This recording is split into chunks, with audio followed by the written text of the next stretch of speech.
क्रम के पुण्यार्जक हैं सिद्धांत Jain civil line Delhi, Savita Sagar Jain Rishabh Vihar Delhi, Rakesh Sangeeta Sonam Ritika जनीशा AV2 Delhi, Sunita Sachin Jain Shriram road Delhi, Shrimati Manju Vinod Jain Gurgaon, Ayushi अतिशय जैन आराधना जैन जर्मनी, सरला राज स्वाति जैन राजपुर रोड दिल्ली, सुबोध अंजू सुनीत शिवानी कालिंदी कॉलोनी दिल्ली, कमल जैन पलवल वाले कूचा महाजनी चांदनी चौक दिल्ली, अनुभूति आदित्य विक्रम प्रगति अपार्टमेंट पश्चिम विहार दिल्ली, दीपक श्वेता सम्यक जैन मयूर विहार 2 दिल्ली, पूनम सुनील जैन टायर वाले नोएडा। नमः समय साराय स्वानुभूत्या चकाशते चिस्वभावाय भावाय सर्वभावान्तरच्यते वन्दे तु सवसिद्धे ध्रुवमचल मनोभवं गतिं पते वोक्षामि समय पाहुड मृणिमोषुध केवली भणिदम्। आचार्य कुंद देव और उनके दोनों महान टीकाकारों को नमन और वंदन। समयसार ग्रंथादि राज की यहाँ पर सर्वोत्तम चर्चा चल रही है और सर्वोत्तम चर्चा चर्या में बदलने के प्रयोजन से की जा रही है। चर्चा का उद्देश्य चर्या में परमन करने का नहीं है, तो चर्चा मोक्ष मार्ग में कार्यकारी नहीं होती है। और संवर अधिकार का विशेष यहाँ व्याख्यान चल रहा है और संवर अधिकार में शुद्धात्मा की प्राप्ति का एकमात्र अमोघ उपाय भेद विज्ञान ही है। निरंतर ज्ञान का अभ्यास जब स्वयं और पर की भिन्नता के पूजन से किया जाता है तो वही भेद ज्ञान जो है आत्मज्ञान हो जाता है। उसी आत्मज्ञान से ही शुद्धात्मा की उपलब्धि प्राप्ति होती है और शुद्धात्मा की उपलब्धि से ही जीव को संवर की अवस्था प्राप्त हो जाती है। कलश 127 में आचार्य अमरचंद देव कहते हैं कि निरंतर धारावाहिक रूप से परिवर्तित ज्ञान ही शुद्धात्मा की प्राप्ति का एकमात्र अमोघ उपाय है। धारावाही ज्ञान के द्वारा आत्मा का अनुभव करने से राग द्वेष मोहरूप परिणति का निरोध होता है, उससे शुद्धात्मा की प्राप्ति होती है। ज्ञान से ही ज्ञान की प्राप्ति होती है। धारावाही ज्ञान का अर्थ है प्रवाह रूप ज्ञान, अखंड रहने वाला ज्ञान। एक तो जिसमें बीच में मिथ्या ज्ञान न आवे, ऐसा सम्यक ज्ञान धारावाही ज्ञान कहलाता है। जो ज्ञान मिथ्या ज्ञान रूप नहीं है और जो ज्ञान सम्यक ज्ञान रूप है और ऐसा सम्यक ज्ञान निरंतर बना रहता है, उसको धारावाही ज्ञान कहा जाता है। और दूसरा, एक ही ज्ञेय में उपयुक्त रहने की अपेक्षा से ज्ञान की धारावाहिकता कहते कही जाती है। ज्ञान में ही स्थिरता को प्राप्त हो रहा है, उसको भी कहते धारावाही ज्ञान कहते हैं। अर्थात जहाँ तक उपयोग एक ज्ञेय में उपयुक्त रहता है वहाँ तक धारावाही ज्ञान कहलाता है। इसकी स्थिति छदमस्त के तो अंतर्मूर्ति कही जाती है।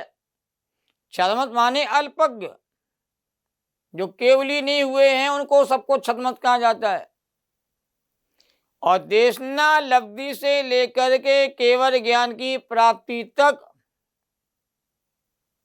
एकमात्र पुरुषार्थ ज्ञान की यह धारावाहिक प्रवृत्ति ही कही गई है।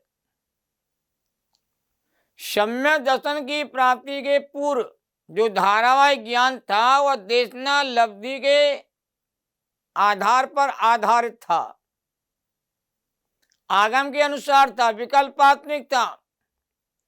और सम्यक ज्ञान की प्राप्ति के बाद, सम्यक दर्शन की प्राप्ति के बाद वह अनुभवजन्य कहते ज्ञान हो जाता है। सम्यक दर्शन ही मोक्ष मार्ग का मूल आधार है। सम्यक दर्शन नहीं है तो मोक्ष मार्ग ही उपलब्ध नहीं होता है। और सम्यक दर्शन से मोक्ष मार्ग की कहते प्रक्रिया प्रारंभ होती है। तो सम्यक दर्शन की प्राप्ति के बाद वह अनुभवजन्य हो जाता है। आत्मा का साक्षात उसे कहते हैं, प्रत्यक्ष कहते अनुभवन होता है, साक्षात हो जाता है, अनुभवजन्य हो जाता है, प्रत्यक्ष हो जाता है, सम्यक हो जाता है। और वही सम्यक ज्ञान आगे धारावाही रूप से विद्यमान रहता है। तो चाहत मोह को भी कहते शिथिल करता है, कमजोर करता है, और चाहत मोह को शिथिल करता है, वो आगे बढ़ता है। और वही ज्ञान नित्य वृद्धि को प्राप्त होता हुआ केवल ज्ञान के रूप में परिणत हो जाता है। सीधी सी प्रक्रिया है। आगम ज्ञान से आत्मज्ञान होता है, और आत्मज्ञान से जीव कहते हैं केवल ज्ञान की तैयारी करता है, केवल ज्ञान की ओर प्रवृत्ति करता है। सम्यक दर्शन के पूर्व यह धारा देशना के आधारित है, और सम्यक दर्शन के बाद आत्मानुभव आधारित हो जाता है। एक आगम के आधार पर ज्ञान होता है, एक आत्मा की अनुभूति के आधार पर ज्ञान होता है। सम्यक दर्शन के बाद की यह ज्ञान धारा लब्धि रूपी होती है, उपयोग रूपी होती है। लब्धि रूपी ज्ञान होता है, उपयोग रूपी ज्ञान होता है। उपयोग रूप ज्ञान धारा नीचे के गुणस्थान में कभी कभी होती है, और चपक श्रेणी आदि में निरंतर कहते हैं वह ज्ञान की धारा बनी रहती है। और लब्धि रूप ज्ञान धारा सम्यक दर्शन होने के बाद जब तक छायुष में ज्ञान है तब तक निरंतर बनी रहती है, और उसके बल पर वह साधक आत्मा निरंतर आगे बढ़ता चला जाता है। जो जिस भूमिका को प्राप्त होता है, जिस अवस्था को प्राप्त होता है, वहाँ ज्ञानी के भीतर कहते ज्ञान की धारा कहते हैं बहती रहती है, और ज्ञान की धारा के आधार पर से शुद्धात्मा का रसास्वादन अनुभव जीव को निरंतर होता रहता है।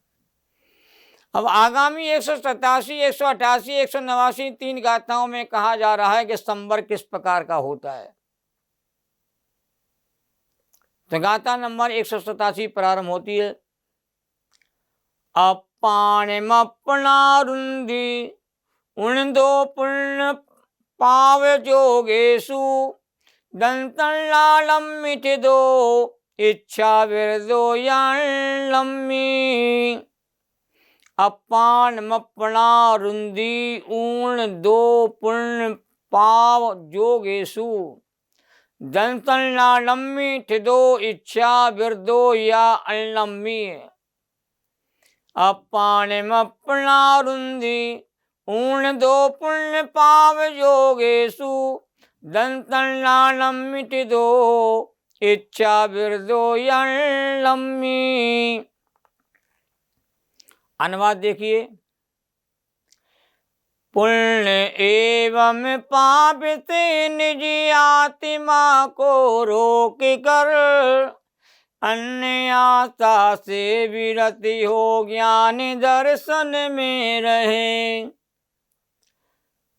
गाथा 188 देखें।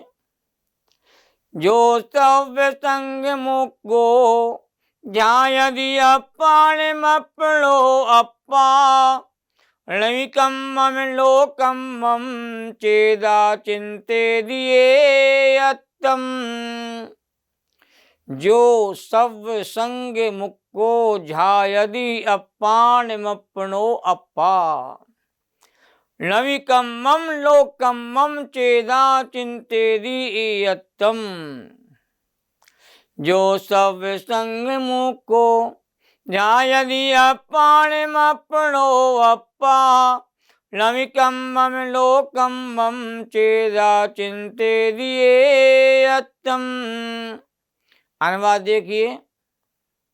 वीरति कर्म नो कर्म से निज आत्मा के एकत्व को निज आत्मा को स्वयं ध्यावे सर्व संग विमुक्ति हो।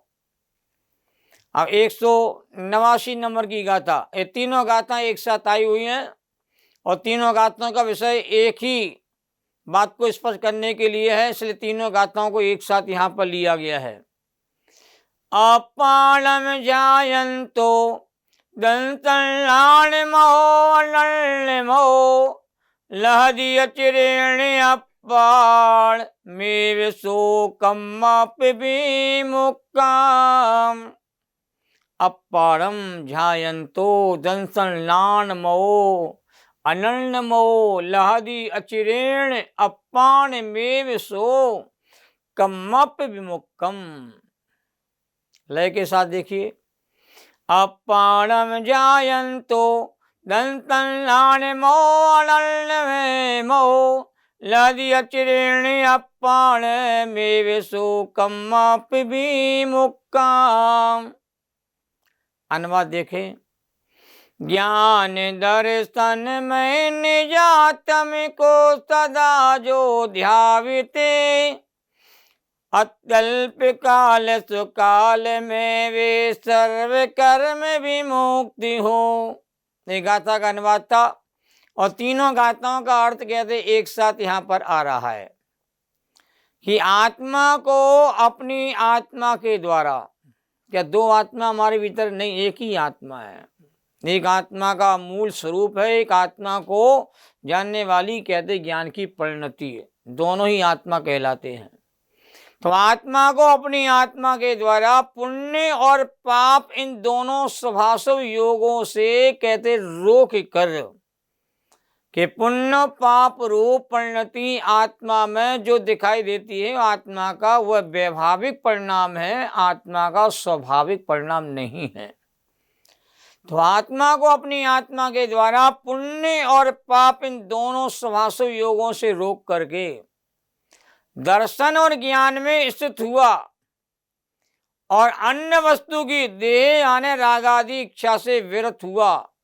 जो आत्मा इच्छा रहित होने से सर्व संग से रहित होता हुआ अपने आत्मा को आत्मा के द्वारा ध्याता है। स्वयं को स्वयं के द्वारा ही जानना है, स्वयं को स्वयं के द्वारा ही ध्याना है, तो अपने आत्मा को आत्मा के द्वारा ध्याता है।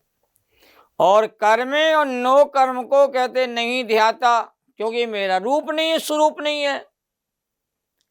एवं स्वयं चेतनता पने होने से एकत्व का चिंतन करता है कि मैं चेतन स्वरूपी हूँ। ऐसा ही ज्ञानी कहते हैं निरंतर कहते एकत्व आत्मा का चिंतन करते हैं, अनुभव करते हैं। वह आत्मा आत्मा को ध्याता हुआ दर्शन ज्ञान में और अनन्य में होता हुआ और अल्प काल में ही कर्मों से रहित आत्मा को प्राप्त करता है। अब इन तीनों गाथों में यही कहा गया है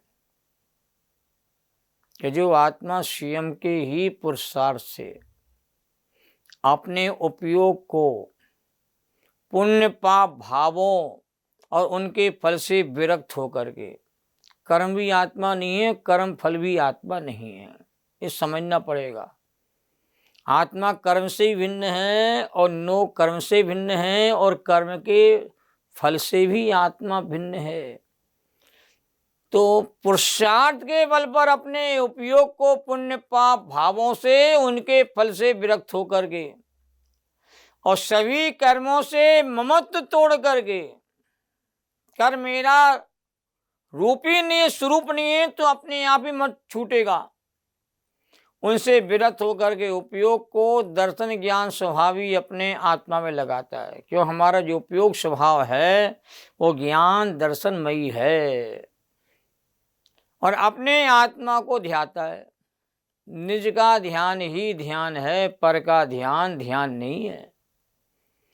अपने आत्मा को ध्याता है, वह अल्प काल में ही आत्मा को ध्याता हुआ सर्व कर्म रहित हो जाता है। अल्प काल का मतलब कई भाव भी हो सकते हैं और अल्प काल का मतलब एक भाव भी हो सकता है। जब ज्ञानी का मार्ग ज्ञानी को मिल जाता है तो ज्ञानी ज्ञान स्वभाव में लीन होकर के एक भाव में भी अपना कल्याण कर जाते हैं। भरत चक्रवर्ती के 923 पुत्रों ने कहते पहली बार मनुष्य पर्याय प्राप्त करी और पहले मनुष्य पर्याय में ही कहते मौन रह करके वह कहते हैं आत्मज्ञानी भेद ज्ञानी होकर के उन्होंने संपूर्ण कर्मों का क्षय कर दिया था। ऐसी विलक्षण प्रतिभा के धनी भी कहते हैं बड़े बड़े कहते महान पुरुष होते हैं। तो संवर होने की रीति में यही बताया गया है कि पहले भेद ज्ञान के द्वारा पर पदार्थों को विकारी भावों से भिन्न अपने आत्मा को जाने, क्योंकि संयोग संयोगी भावों से आत्मा न्यारा है, जुदा है, पृथक है। बात समझना पड़ेगी और स्वीकार करना पड़ेगी। तो अपने आत्मा को जाने, उसी में अपनापन स्थापित करे और निरंतर भेद ज्ञान के अभ्यास के द्वारा भेद ज्ञान की धारा आत्मा में निरंतर कहते बहाई जाती है। स्वयं और पर की भिन्नता का अभ्यास निरंतर किया जाता है, बार बार किया जाता है। अपना स्वरूप पर से भिन्न अपने आप भाषित होने लगे तब आत्मा की महिमा जागृत होती है और आत्मा की रुचि जागृत होती है। आत्मा महिमा रुचि जागृत होती है तो आत्मा में स्थिर होने का उपाय सीख जाता है। निरंतर भेद विज्ञान के अभ्यास के द्वारा अपने आत्मा में ही स्थिर हो जावे। देखो स्वयं को स्वयं में ही लीन होना है और जब तक स्वयं में लीन नहीं होगा तब तक यह कहते हैं जीव मोक्ष को प्राप्त नहीं करता है और कर्मों से मुक्त नहीं होता। और अनंत ऐसी आत्मा है जो स्वयं में लीन हो गई है, स्वयं की लीनता का आनंद कहते भोग रही है। सिद्धालय में अनंत सिद्ध परमात्मा सिद्ध परमेष्टि के रूप में जो विराजमान है वो अपने आत्मा के स्वभाव में कहते स्थिर हो गई, सदा काल के लिए रही है, अनंत काल यथा तथा से परिणये। पर वो भेद विज्ञान की धारा अंदर बहेगी तो आत्मा में लीन होने का सच्चा पुरुषार्थ आत्मा के भीतर कहते जाग जाता है। यही रास्ता है, कोई दूसरा रास्ता नहीं है। भेद विज्ञान ही आत्मा के लिए शरणभूत है और बिना भेद ज्ञान के कोई सुखी हुआ भी नहीं, कोई सुखी होता भी नहीं, कोई सुखी हो सकता नहीं। और जितने जी मोक्ष गए हैं, जा रहे हैं और जाएंगे वो सब भेद विज्ञान के निरंतर अभ्यास के बल पर ही जाएंगे। तो कर्मों से मुक्त होने का यही उपाय है और दुनिया में कोई दूसरा उपाय मुक्त है ही नहीं। और जो कहे जाते हैं वो उपाय के ही कहते हैं, वास्तव में उपायांतर भेद कहलाते हैं। एक मूल उपाय होता है और एक मूल उपाय के सहयोगी कारण होते हैं और सहयोगी कारणों को उपाय के रूप में ही कहते हैं, कहने की आगम पद्धति है। पर मूल के बिना सहयोगी उपाय आत्मा में स्थिरता नहीं करा सकते हैं। यही मुक्ति का मार्ग है और कोई मार्ग नहीं है। इस बात को हम लोग समझें तो हमारा कहते कल्याण निश्चित होगा। सहजानंदी शुद्ध स्वरूपी अविनाशी में आत्मस्वरूप ज्ञानानंदी पूर्ण निराकुल सदा प्रकाशित चेतन रूप, सदा प्रकाशित चेतन रूप। इस कार्यक्रम के पुण्यार्जक थे सिद्धांत Jain civil line Delhi, Savita Sagar Jain Rishabh Vihar Delhi, Rakesh Sangeeta Sonam Ritika जनीशा AV2 Delhi, Sunita Sachin Jain Shriram road Delhi, Shrimati Manju Vinod Jain Gurgaon, Ayushi अतिशय जैन आराधना जैन जर्मनी, सरला राज स्वाति जैन राजपुर रोड दिल्ली, सुबोध अंजू सुनीत शिवानी कालिंदी कॉलोनी दिल्ली, कमल जैन पलवल वाले कूचा महाजनी चांदनी चौक दिल्ली, अनुभूति आदित्य विक्रम प्रगति अपार्टमेंट पश्चिम विहार दिल्ली, दीपक श्वेता सम्यक जैन मयूर विहार 2 दिल्ली, पूनम सुनील जैन टायर वाले नोएडा।